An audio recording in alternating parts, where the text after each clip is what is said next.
عمری کوڕی عاص یەکێک لە سەحابە خۆشەویستەکانی پێغەمبەری خوا صلی الله عليه وسلم. ئەو ئیمامی عمری کوڕی عاصی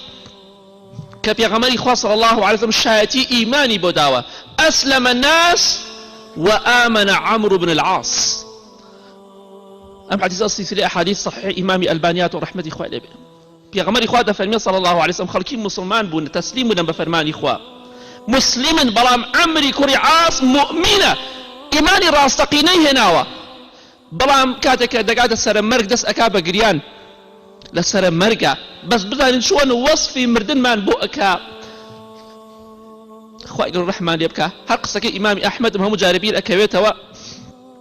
كاتي باسي بياو شاكاني لا أكرا باسي خواناسان ومتقكاني لا أكرا إمامي أحمد دي فرمو أسأل الله ألا يمقتنا أين نحن من هؤلاء داواءكم خوا غضب ما لي نقري إيما لكيو بياو شاكان لك إمامي أحمد أوا فرمي إيما لكيو بياو شاكان لك خوا غضب ما لي نقري بس بخوا إيما بين الضوء وقصيب كين خوا غضب ما لي نقري إيما لكيو بياو شاكان لكيو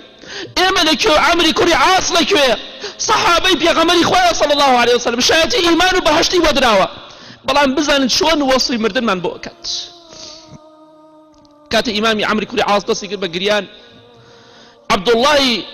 كوري عمري كوري عاص كصحابي كي عالمة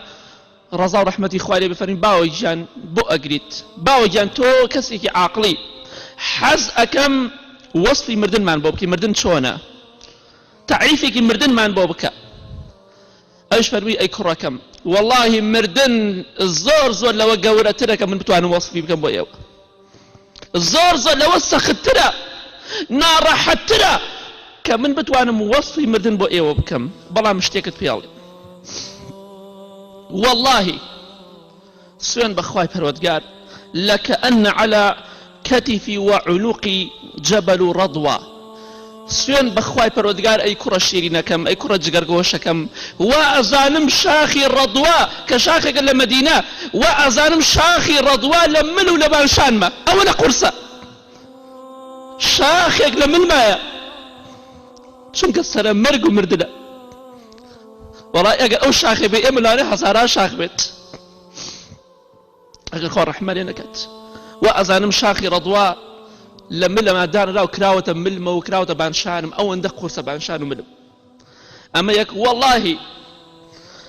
وكأن في جوفي شوكة عوسج والله دركي عوسج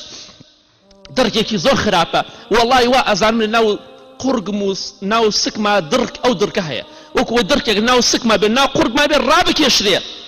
شاني نار حتى او عندنا راحته دركيك بخدة ناو قرقو ناو سكتة وام جرابك يشريت وبو درا وبيت شو اندر بتشيت خو رحمة لبكت وكأن الروحي لهمينا خوشتر وكأن الروحي تخرج من